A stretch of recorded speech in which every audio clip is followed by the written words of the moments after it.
السلام عليكم ورحمة الله وبركاته. اللهم صل وسلم على سيدنا محمد. أهلا بيكم في وصفة جديدة من وصفات مطبخ سهلة. النهاردة إن شاء الله هنعمل مع بعض كعك العيد.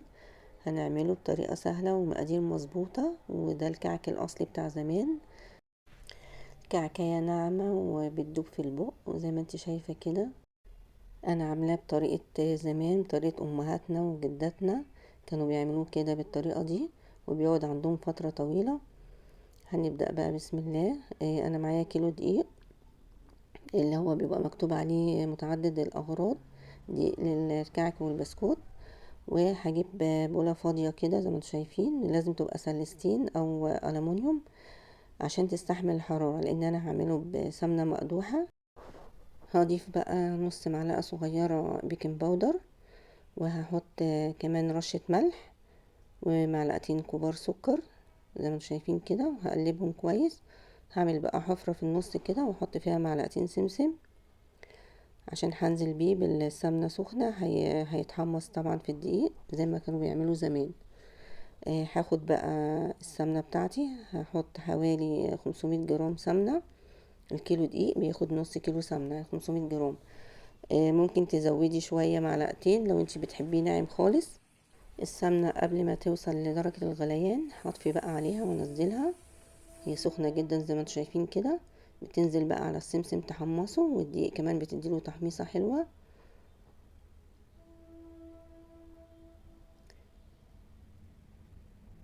زي ما انتم شايفين كده. هقلب بقى بمعلقة خشب، طبعا مش هتحطي ايدك خالص في المرحلة دي.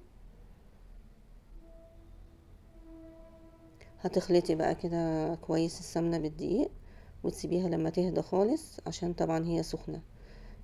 هنا بقى في الوقت ده هحضر الخميرة. هاخد معلقة كبيرة كده زي ما انتم شايفين خميرة جافة، وعليها معلقة صغيرة سكر، وحوالي تلت كوباية مية دافية، وهقلبها كده وهركنها بقى على جنب واسيبها تخمر.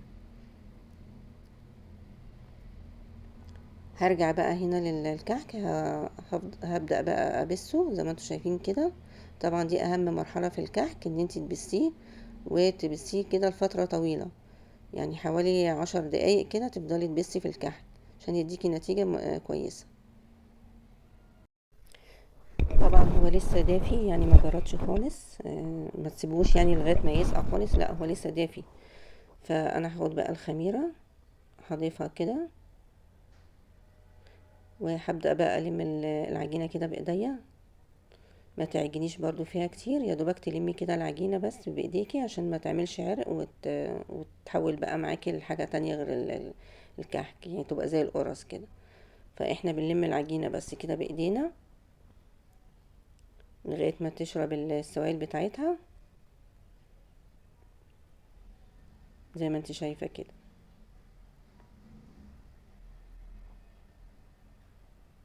هضيف بقى بقية اللبن. هي اخدت مني كوباية بالظبط عشان تبقوا عارفين المقادير مظبوطة. اخدت كوباية زي اللي انتوا شفتوها دي، كوباية لبن واحدة بس. هختبر بقى كده العجينة. بصوا العجينة طلعت معايا طرية جدا ومش مشققة. وطبعا ما تحطلهاش بقى سوا، بصوا بتتقطع معايا برضو بسهولة ازاي، مش عاملة عرق ولا حاجة. دي كده عجينة الكحك المظبوطة. هسيب بقى العجينة شوية كده لمدة نص ساعة ولا حاجة ترتاح. في الوقت ده بقى هجهز العجوة. انا جايبة العجوة هي معمولة جاهزة يعني مفرومة، بس حطيت عليها معلقة زبدة، وحطيت عليها معلقة سمسم وشوية ماء زهر، وعجنتها تاني وعملتها شكلتها زي ما انتوا شايفين شفتوها كده. خدت بقى هنا قطعة من العجينة، وهبدأ بقى اقطعها كده قطع صغيرة متساوية، كلها قد بعضيها. وبعد كده هبدأ بقى اجوفها كده زي ما انتوا شايفين، ونحط جواها العجوة، وهضغط عليها بايدي كده ضغطة خفيفة، وبعدين هنقشها بقى بالمنقاش.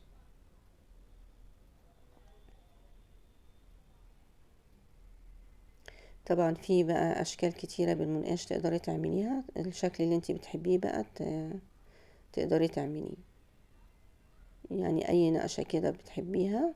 وعن في اشكال كتيرة ونقشات كتيرة، شوفي انتي بقى الشكل اللي بتحبيه وتعمليه. انا هعمل لك كذا شكل كده وانتي بقى تختاري.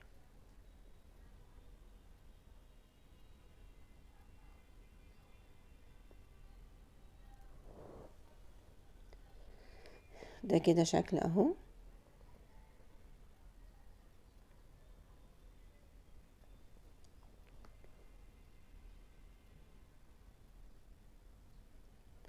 هبدأ بقى اعمل واحدة تانية قدامكم.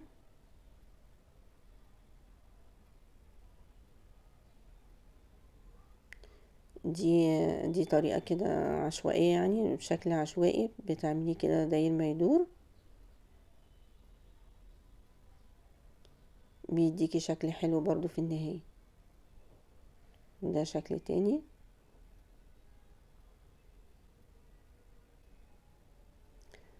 هبدأ بقى اخلص بقى الكمية كلها، وبعدين ارجع لكم تاني.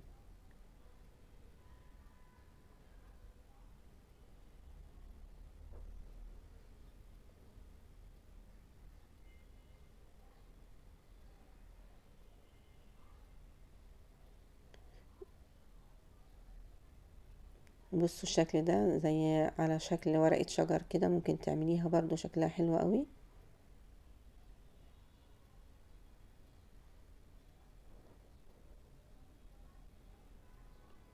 وهنا كده انا خلصت الصاج كله زي ما انتوا شايفين. وعملت كمان بقية العجينة، عملتها بالصاج التاني بالبصامة.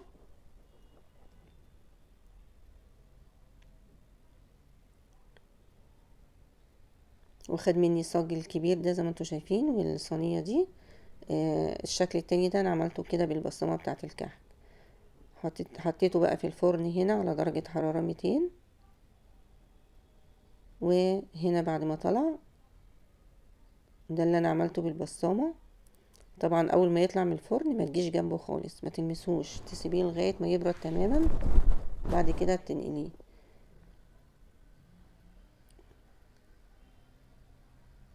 وده شكله زي ما انتوا شايفين. العجينة بصراحة طلعت تحفة، والكحك طلع طعمه تحفة قوي، جميل جدا وناعم، احسن من المحلات واحسن ما تشتريه واوفر. يعني شوفي دلوقتي كيلو الكحك بقى بكام، يعني الحاجات كلها غالية، فانتي تعمليه في البيت اوفر وانضف واحسن. وكمان كيلو دقيق هيعملك حوالي 2 كيلو كحك، مش هيعملك كيلو واحد.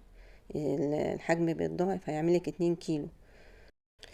وكفاية انك عاملة الحاجة لولادك بايديكي، اكيد طبعا هتبقى ليها طعم تاني وتبقى حاجة حلوة، والاولاد هيفرحوا بيها انك انت عاملاها بايديكي. ويا رب يحسن ما بين ايديكم وتعملوها وتجربوها كده وتقولوا لي رايكم ايه. انا هنا ده هنا كده بقى تاني يوم انا سبته برد خالص، سبته لغايه تاني يوم لغايه ما يعني هذا خالص، لان انا كنت مخلصاه على بالليل كده. فهنا بقى رصيته كده في الطبق ورشيت عليه السكر.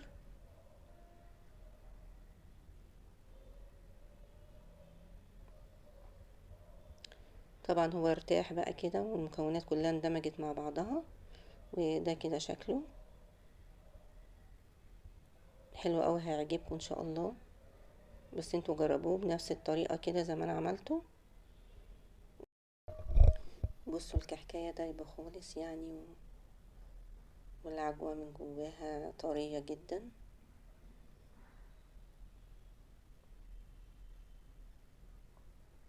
تحفة قوي، هتعجبكم ان شاء الله.